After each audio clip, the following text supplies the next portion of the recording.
Hello everyone, আমি শ্রাবণী আর আপনারা দেখছেন আমাদের ডেইলি ব্লগ চ্যানেল।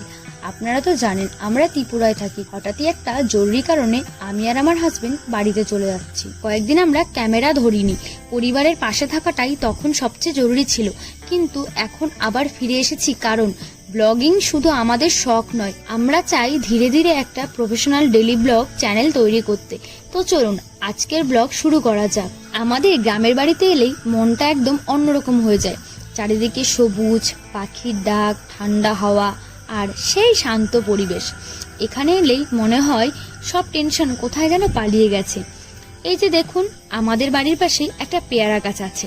এক লাফে গাছ থেকে একটা পেয়ারাও পেরে নিলাম। আমার শ্বশুর মশাই নিজের হাতে কত সুন্দর করে গাছ লাগিয়েছেন। লঙ্কা গাছ, পেঁপে গাছ, নারকেল গাছ। গ্রামের মানুষ কত যত্ন করে গাছপালা ভালোবাসে। আর একটা মজার জিনিস দেখুন, পুকুরের ভেতরে এত এত কলমি শাক একদম নিজের থেকেই জন্মেছে।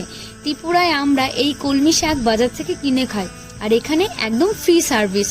প্রকৃতি বলছে যত খুশি নিয়ে যাও। এই যে নিম গাছটা দেখছেন, এখানে যেটা ঝুলছে, গ্রামের অনেক মানুষ এটা দিয়ে গা ঘষে স্নান করে, একদম ন্যাচারাল বডি স্ক্রাবার।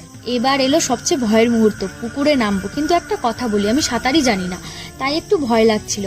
আর আমার হাজবেন্ড উনি আমাকে সাহস দেওয়ার বদলে হালকা একটা ধাক্কা দিয়ে নিজেই ঝপাং করে জলে লাফ দিল। তারপর অবশ্য অনেকক্ষণ জলে খেললাম, হাসলাম, একে অপরের গায়ে জল ছিটালাম। এত মজা করার পরে দিদার সঙ্গে বসে খাওয়া সে আনন্দ, এটা সত্যিই আলাদা। দিদার হাতের খাবারের স্বাদ কোনো 5 স্টার হোটেলেও পাওয়া যাবে না। বাড়ির সামনে একটা সুন্দর ফুলের গাছ আছে, সত্যি বলছি নামটা এখন একদমই মনে পড়ছে না।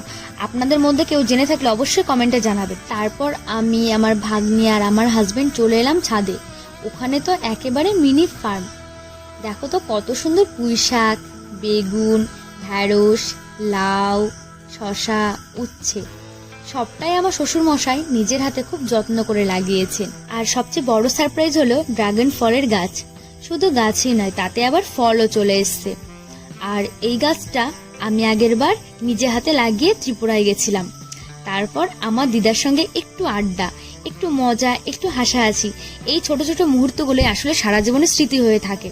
এরপর আমার বড় ননদের ছোট্ট মেয়েটাকে কোলে নিলাম, কিন্তু আমাকে দেখে সে যে কি কান্না শুরু করলো, মনে ভাবছে এই আন্টি আবার কে।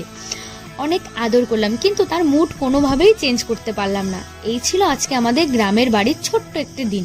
আশা করি ভিডিওটা আপনাদের ভালো লাগবে।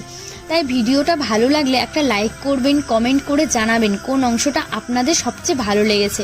আর যদি এখনো আমাদের চ্যানেল সাবস্ক্রাইব না করে থাকেন তাহলে এখনই করে নিন। দেখা হবে পরের ব্লগে। ভালো থাকবেন, সুস্থ থাকবেন।